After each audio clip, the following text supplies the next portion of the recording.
Pada kisah yang lalu diceritakan, para kepala kampung yang diundang ke rumah Panjang saling mengajukan pendapatnya, terutama kepala kampung Karangtinalang. Hingga sesekali terjadi ketegangan di antara mereka dan membuat seisi rumah tidak nyaman. Nah, mari kita ikuti kelanjutan kisahnya.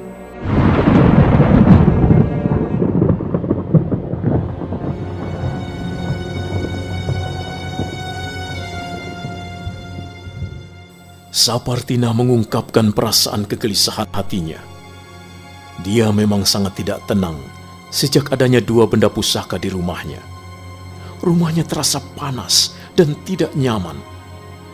Beberapa kali dia menangis, tapi tidak tahu apa sebabnya. Hanya bayang-bayang kesedihan yang ada.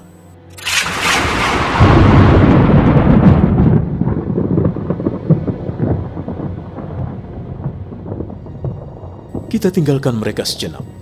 Kini marilah kita lanjutkan kisah kita dengan mengikuti Wayan Swaga dan beberapa orang kepala kampung.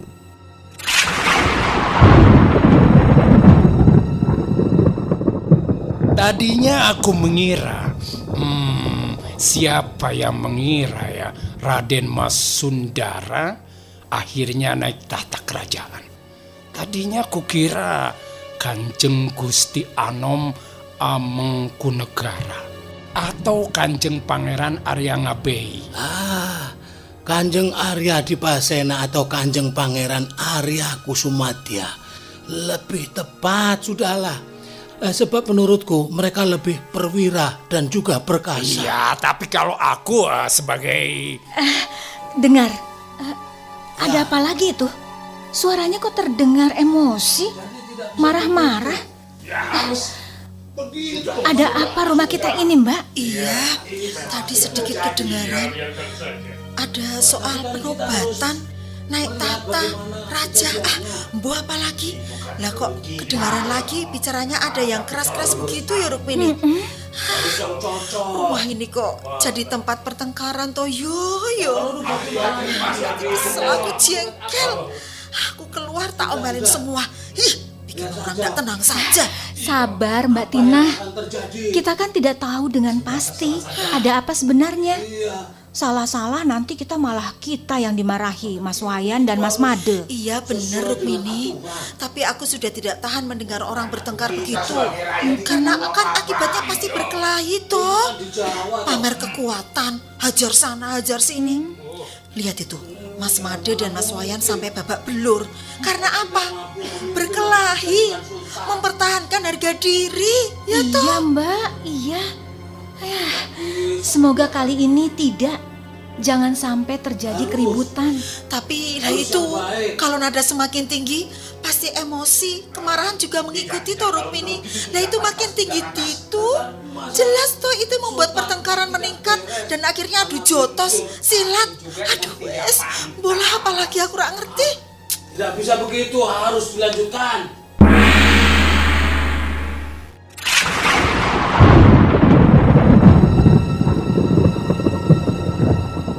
Loh, mulai lagi.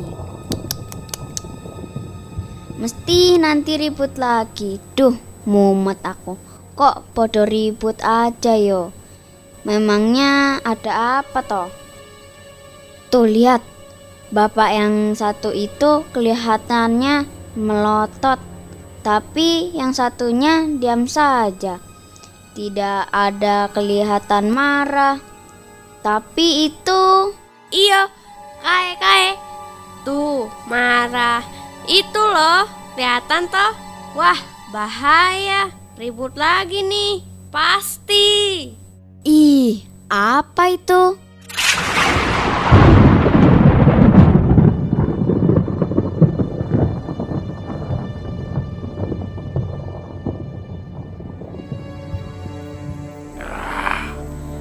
Tadinya aku kira Kanjeng Gusti Anom Amengkunegoro atau Kanjeng Pangeran Arya Ngabei.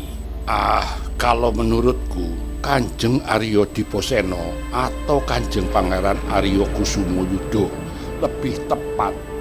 Mereka berdua lebih perwira dan perkasa. Alah, siapa bilang? Meskipun mereka sakti, apakah dapat menandingi kekeramatan tombak Kiai Pleret? Raden Mas Sundoro sangat beruntung. Beliau memperoleh warisan pusaka. Nah, seandainya tidak, mana mungkin beliau bisa naik tahta? Tidak mungkin.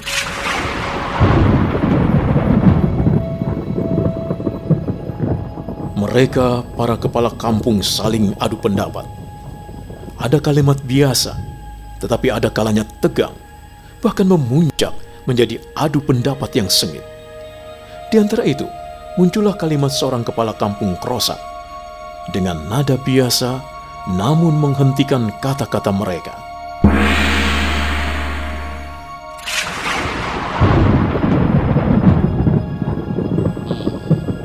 Berbicara mengenai pusaka sakti, inilah pusaka sakti yang tak terlawan, tak tertandingi, dan tak terkalahkan.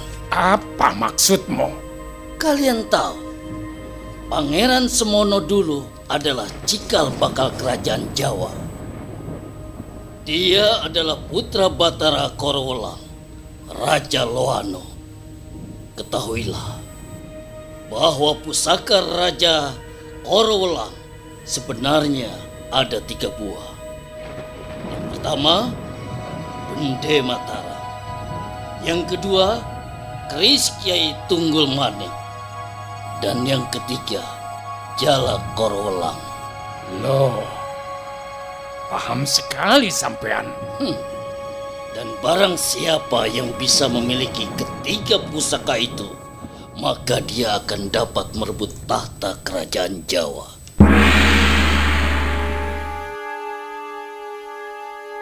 Semua yang ada di ruangan terkejut demi mendengar penjelasan itu. Kepala kampung Krosak seakan paham betul dengan ketiga pusaka itu. Dia menjelaskan laksana seorang guru kepada murid-muridnya yang hanya bisa mengangguk dan terdiam. Namun karena penasaran, ada beberapa orang yang memberanikan diri mengajukan pertanyaan secara bersama. Mengapa bisa begitu? Apa ada keajaiban? Ada keajaiban di sana? Mengapa? Ketahuilah, siapapun yang memiliki, dia akan sakti tak terlawan.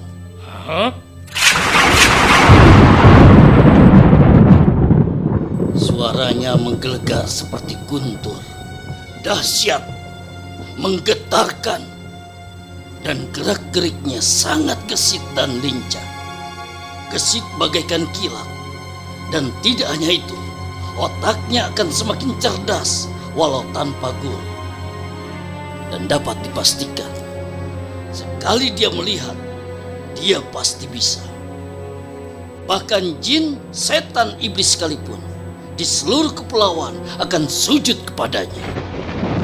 Dan ketahuilah, mereka kelak akan menjadi bala tentaranya yang disebut Bala Tentara Sirola. Waduh, luar biasa ya. Hebat, hebat.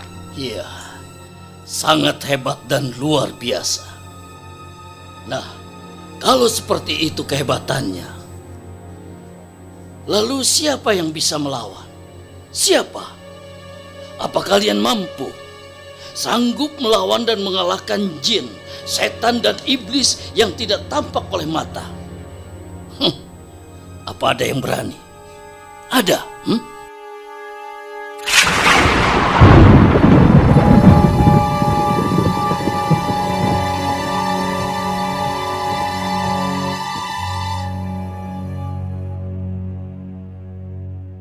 Mendengar penuturan kepala kampung Krosak, meruntuhkan angan-angan dan nafsu mereka, terutama kepala kampung Karangtinalang.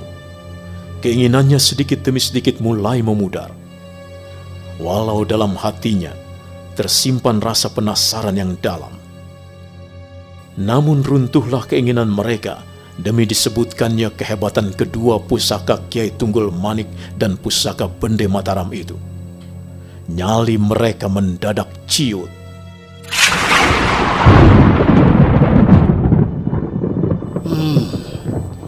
Jika benar apa yang dikatakannya, tentunya Sanjaya anakku dan Sang Aji akan menjadi orang hebat dan terkenal. Iya. Apapun yang akan terjadi, aku dan Made Tantre harus sekuat tenaga mempertahankan kedua benda pusaka itu. Pusaka itu tidak boleh ada yang merebutnya, walau dengan cara apapun. Begitu juga dengan kedua anakku. Harus aku jaga semampu kami. Tidak boleh ada yang mengganggu dan mengusik. Mereka harus tumbuh besar dan menjadi orang-orang yang hebat. Tetapi, apakah mungkin?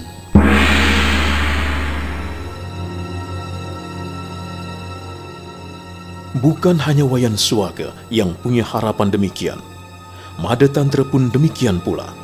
Harapannya sama.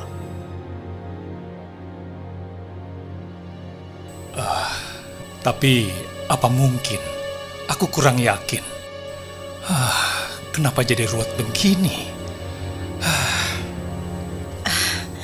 Tidak usah gusar. Sudah, kita berusaha tenang. Loh, kok aneh? Justru kami semua mengkhawatirkan sampean, Mbak Tina. Sebab sejak tadi sampean justru membuat kita panik. Kita takut ada terjadi sesuatu pada diri Mbak. Lah kok sekarang Mbak Tina justru yang menasehati kami. Kan aneh toh? Mbak, sebenarnya ada apa toh? Kok bisa sampai bikin kita semua mumet tidak karuan? Rukmini, tidak ubahnya seperti keadaan tamu kita. Semua panik, mumet. Yaitu penyebabnya belum jelas. Semua serba tidak karuan. Seperti pontang-panting lari ke sana kemari. Ke kampung ini, kampung itu, pontang-panting lagi. Dan semua maksud dan tujuan itu tidak jelas untuk apa. Mau apa? Capek yang didapatnya. Lari secepatnya seperti menghindari penjahat. Bagaimana coba Rukmini? Semua orang, jika hati dan perasaannya tertekan, tentu akan mengalami gonjangan, kan? Iya Mbak ya, aku ngerti, paham. Sekarang tenang Mbak. Sudah Rukmini, biar aku yang belajar mengatakan tenang. Nanti semuanya juga belajar untuk tenang, belajar sabar, dan belajar menerima keadaan dengan apa adanya. Kenapa rumah kita, keluarga kita jadi begini? Apa yang terjadi sebenarnya? Sudahlah, aku juga tidak bisa lagi berpikir jernih. Tapi aku dapatkan jawaban dari semua, Rukmini. Semua bisa selesai dengan tenang. Aku tahu semua saat ini sedang kisruh. Para kepala kampung pikirannya entah kemana, memikirkan tentang benda pusaka. Tapi aku yakin Rukmini, semua akan aman setelah mereka berpikir dengan tenang. Sejak tadi, kalau dengar, ya beginilah, ya begitulah. Entahlah, kita jangan sampai lengah ya dalam menjaga Sang Aji dan juga Sanjaya. Ingat Rukmini, jaga anak-anak kita. Iya Mbak.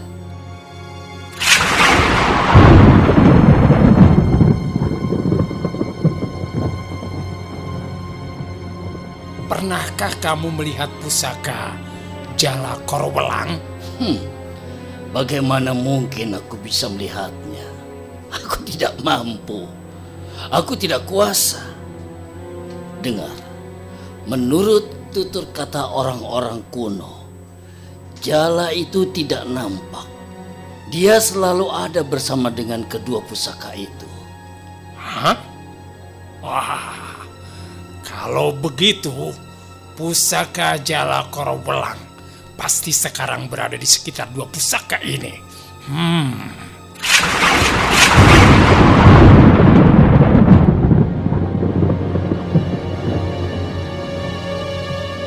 Kepala kampung Karangtinalang mendadak melupakan cerita tentang kekuatan benda-benda pusaka itu. Tangannya mulai nakal, berusaha meraba-raba, ingin menjamah kedua benda pusaka itu. Dia tak mampu menahan nafsunya yang menggebu.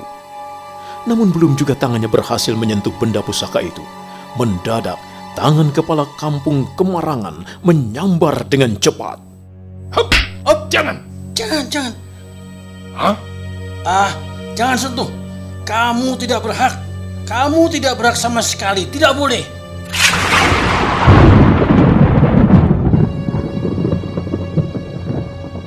Kepala kampung Karangtinalang terkejut bukan kepalang. Bagaikan seorang majikan yang memerintah pada pegawainya, kepala kampung Kemarangan menghentikan gerakan tangannya. Justru dia kini berusaha menurunkan tangannya untuk menyentuh pusaka bende Mataram dan keris Tunggul Manik itu. Namun belum lagi berhasil menyentuh, tangan kepala kampung Gemrenggeng menyambar dengan cepat, menghalangi maksudnya, hingga keduanya terjadi ketegangan yang tinggi. Beraninya ya kamu menghalangi aku. Mikir. Singkirkan tanganmu. Kenapa tidak? Kalau dia tidak berhak, maka kamu pun tidak berhak juga. Memangnya kamu ini siapa, ha? Setan.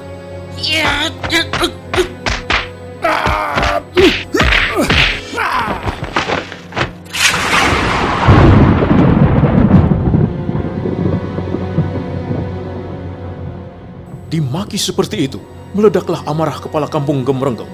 Tanpa pikir panjang lagi, segera tangannya menyambar. Kepala kampung Kemarangan sangat terkejut. Sadar serangannya ditangkis dan dirinya diserang demikian, dia gugup. Dia menangkis setiap serangan yang datang.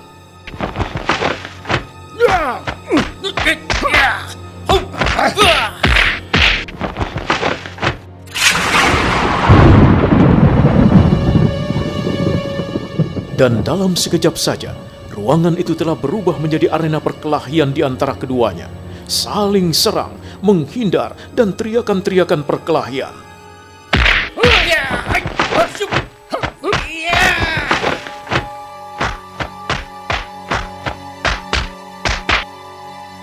Wayan Swaga dan Made Tantra hanya memperhatikan pola mereka dari sudut. Berdiri tertegun, namun pandangannya tertuju serius karena perkelahian itu. Kesempatan itu digunakan oleh kepala kampung Karangtinalang yang sesekali memperhatikan dengan cermat Wayan Swaga dan Made Tantra.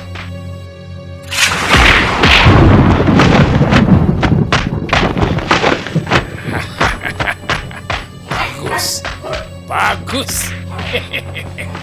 Bertempurlah terus kalian. Ya, bagus.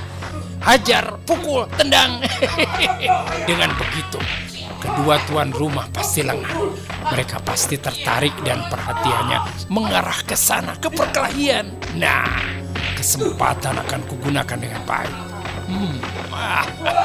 Apalagi mereka kan penduduk kampungku. Aku tidak peduli dengan apapun. Benda pusaka itu harus kumiliki.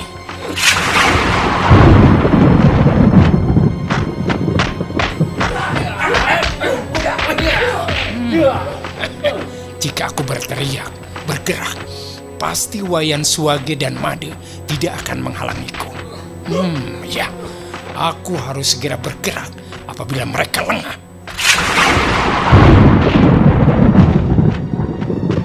Tetapi dia lupa.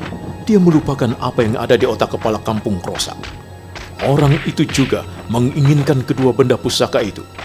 Maka tanpa pikir panjang, kepala kampung Karangtinalang segera melompat hendak menubruk kedua pusaka Pangeran Semono.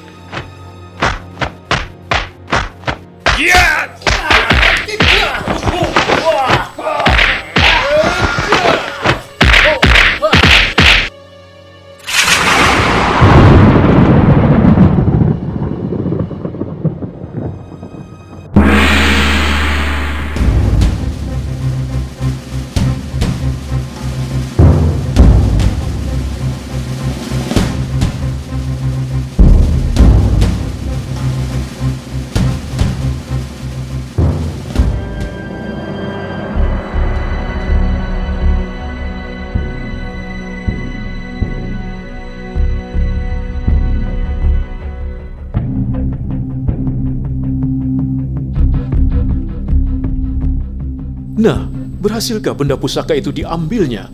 Dan bagaimana dengan para kepala kampung lainnya? Apakah mereka akan diam saja?